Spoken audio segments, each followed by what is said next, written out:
Adjustment କରୁଛନ୍ତି ଯେତେ ମଣିଷ ଈଶ୍ୱରଙ୍କୁ ଜୀବନରେ ଗ୍ରହଣ କରେ ତାଙ୍କର ସତନାମରେ ଦୀକ୍ଷିତ ହୁଏ। ଏପର୍ଯ୍ୟନ୍ତ ପୃଥିବୀ ପକ୍ଷକୁ ଆସିଥିବା ଯେତେ ସତନାମ ତାର ଗ୍ରସ୍ ଫର୍ମ ଆମେ ଦେଖିଥିଲୁ, ତାର ଗ୍ରସ୍ ଫର୍ମ ଆମେ ଦେଖିଥିଲୁ, ତ ଫାଇନାଲ ଫର୍ମ ଏପର୍ଯ୍ୟନ୍ତ ପୃଥିବୀ ପକ୍ଷକୁ ଆସିନଥିଲା। ଆମେ ଯେତେବେଳେ ରାମଚନ୍ଦ୍ର ଆସିଥିଲେ, କୃଷ୍ଣଚନ୍ଦ୍ର ଆସିଥିଲେ, ହଜରତ ମହମ୍ମଦ ଆସିଥିଲେ, ସେମାନେ ମଧ୍ୟ ସତନାମ ଧରି ଆସିଥିଲେ, କିନ୍ତୁ ସେ ସତନାମଟା ଥିଲା ସତନାମର ଗ୍ରସ୍ ଫର୍ମ, ଯାହା ମଣିଷର ରକ୍ତକୁ ଆଲୋଡ଼ନ କରିବା ପାଇଁ ସମର୍ଥ ନୁହେଁ, ଯାହା ମଣିଷର ହେରିଡିଟାରୀ ଟ୍ରେଟ୍ସକୁ ପରିବର୍ତ୍ତନ କରିବା ପାଇଁ ସକ୍ଷମ ନଥିଲା। କାରଣ ସେ ସମୟରେ ମଣିଷର ଏହି ପ୍ରକାର ଚରିତ୍ର ବିପର୍ଯ୍ୟୟ ହେଇନଥିଲା। ସଭ୍ୟତାର ଯୋଉ ବିପର୍ଯ୍ୟୟ ମୁହୂର୍ତ୍ତରେ ଫାଇବର ପଢୁଥିଲେ ଭାରତର ଡିଜେନେରେସନ ସତ୍ୟାଂଶର ପ୍ରଥମ କଥା। ଭାରତ ସିନା ଇଙ୍ଗିତ ଦେଇ ଠାକୁର କହିଛନ୍ତି ଭାରତ ମାନେ ଏଠି ମଣିଷ ସଭ୍ୟତାକୁ ବୁଝାଉଛି ଭର୍ତ୍ତି ହେଇକି ଅଛି, କିନ୍ତୁ ମଣିଷର ଅନ୍ତର ଦୁନିଆଟା, ମଣିଷର ଭିତର ଦୁନିଆଟା, ମଣିଷର ମନସ୍ର ଦୁନିଆଟା, ମଣିଷର ଚିନ୍ତାର ଦୁନିଆଟା ଅତ୍ୟନ୍ତ ଭାବରେ ପରିଷ୍କାର, ଅତ୍ୟନ୍ତ ଭାବରେ କଣ୍ଟାମିନେଟେଡ, ଅତ୍ୟନ୍ତ ଭାବରେ ସଂକୀର୍ଣ୍ଣ। এটা ବୁଝିବାକୁ ଆଉ ବାକି ନାହିଁ। ସେଇଭଳିଆ ଗୋଟେ ସଂଗୀତ ମୁହୂର୍ତ୍ତରେ ଯୁଗ ପୁରୁଷୋତ୍ତମ ଠାକୁର ଆବିର୍ଭାବ ହେଇଛି। ଠାକୁର କହିଲେ ମଣିଷ ଆଜି ପାଗଳ ହେଇଛି, ମଣିଷ ଆଜି ଚେଷ୍ଟା କରିଛି ଧର୍ମଟାକୁ ଜୀବନର ସମସ୍ତ ପରିଧି ଭିତରୁ ପୁରାପୁରି ନିକାଲି ଦେବ। ଧର୍ମ ବିହୀନ ରାଜନୀତି ମଣିଷ ଚାହୁଁଛି, ଧର୍ମ ବିହୀନ ଶିକ୍ଷାନୀତି ମଣିଷ ଚାହୁଁଛି, ଧର୍ମ ବିହୀନ ସମାଜ ନୀତି ମଣିଷ ଚାହୁଁଛି, ଧର୍ମ ବିହୀନ ବିଜ୍ଞାନ ପ୍ରଯୁକ୍ତି ବିଦ୍ୟା ମଣିଷ ଚାହୁଁଛି।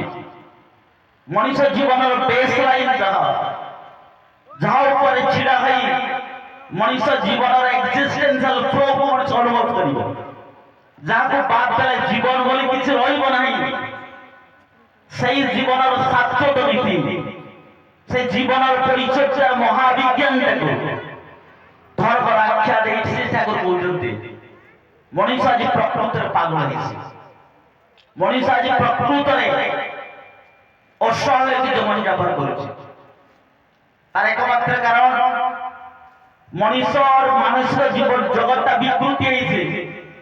জীবনের সমস্ত ক্ষেত্র ধর্মটাকে বাদ দেওয়ার চেষ্টা করেছে। ধর্মটা যে মনুষ্য জীবনের পরিচর্যার বিজ্ঞান, সায়েন্স অফ নর্মাল গ্রোথ, স্বাভাবিক ভাবে জীবনটাকে পরিচালনা করা ফলে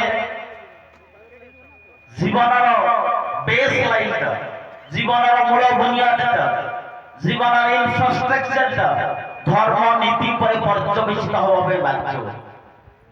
নহলে যা হবার কথা আজ হচ্ছে, যা ঘটিবার কথা আজ ঘটুছে, ব্যক্তিগত জীবন পাত্র আন্তর্জাতিক জীবন পর্যন্ত মনুষ্য আজ প্রতিহিংসা পরায়ণ, প্রচুর ভাবে প্রতিহিংসা পরায়ণ। মনুষ্য আজ প্রচুর ভাবে সুইসাইডাল ঠাকুর কହୁଛନ୍ତି আত্মঘাতী।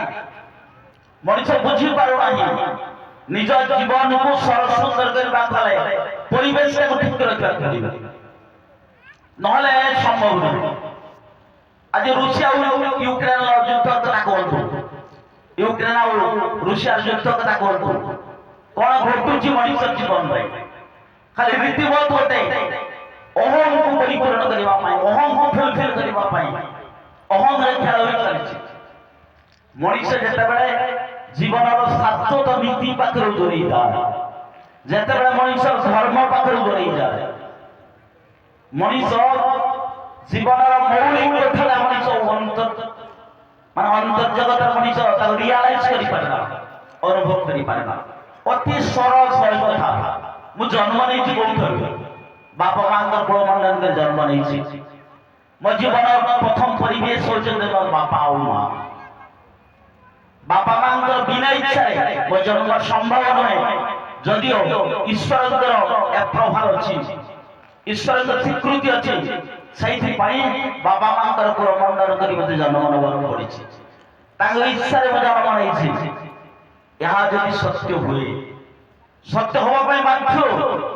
या ऊपर आप कुछ रिजिक नहीं, या ऊपर आप कुछ लॉजिक नहीं, या ऊपर आप कुछ साइंस नहीं।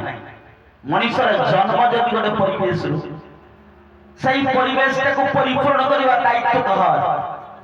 সেই পরিবেশটাকে ফুলফিল করিবা, সুন্দর করিবা দায়িত্ব কার? সেটাই মনুষ্য। এই পৃথিবীর সর্বশ্রেষ্ঠ জীব হচ্ছে মনুষ্য। তা পাখে কেবল খালি মনুষ্য সামাজিক প্রাণী নুহে, সামাজিক প্রাণী কই মনুষ্যକୁ ଛାଡ଼ି ଦେବା ଭୁଲ ହବ। ଆଜି ବି ଯଦି ଆରିଷ୍ଟଟଲ ଥାନ୍ତେ ତାଙ୍କୁ ସେଇ ଡେଫିନେସନଟା ବଦଳ କରିବାକୁ ପଡ଼ିଥାନ୍ତା। ମଣିଷ କେବଳ ସାମାଜିକ ପ୍ରାଣୀ ନୁହେଁ, ଜୀବଜନ୍ତୁ ଗଛଲତା ସେମାନଙ୍କର ବି ସମାଜ ଅଛି। ସେମାନେ ବି ତାଙ୍କ ରକମ ଗୋଟେ ସମାଜ କରି ଅଛନ୍ତି।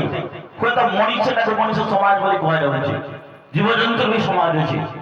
ମଣିଷ ଗୋଟେ ଆଧ୍ୟାତ୍ମିକ ପ୍ରାଣୀ, ମ୍ୟାନ୍ ଇଜ ସ୍ପିରିଚୁଆଲ ବିଇଂ। এইটা হচ্ছে মনুষ্যের চূড়ান্ত সত্যের ব্যাপার। কারণ মনুষ্য তার চেতনা শক্তির উদ্রেক মনুষ্য পাখে ধরা পড়িছে। অন্য সমস্ত পাখে চেতনা শক্তি ଥିଲେ ବି তার এপেক্স ফর্ম, তার টপ ফর্ম, তার পিনাকলে, তার সর্বাগ্রে সে জীব কিন্তু অনুভব করিপারে না। মনুষ্য সত্তা কেন্দ্রিক, মনুষ্য সত্তাকে তার এক্সিস্টেন্সকে, তার জীবন গঠনকে যেତିকি পরিমাণରେ অনুভব করিপারে পৃথিবীর আউ কেହି জীব এতে অনুভব করি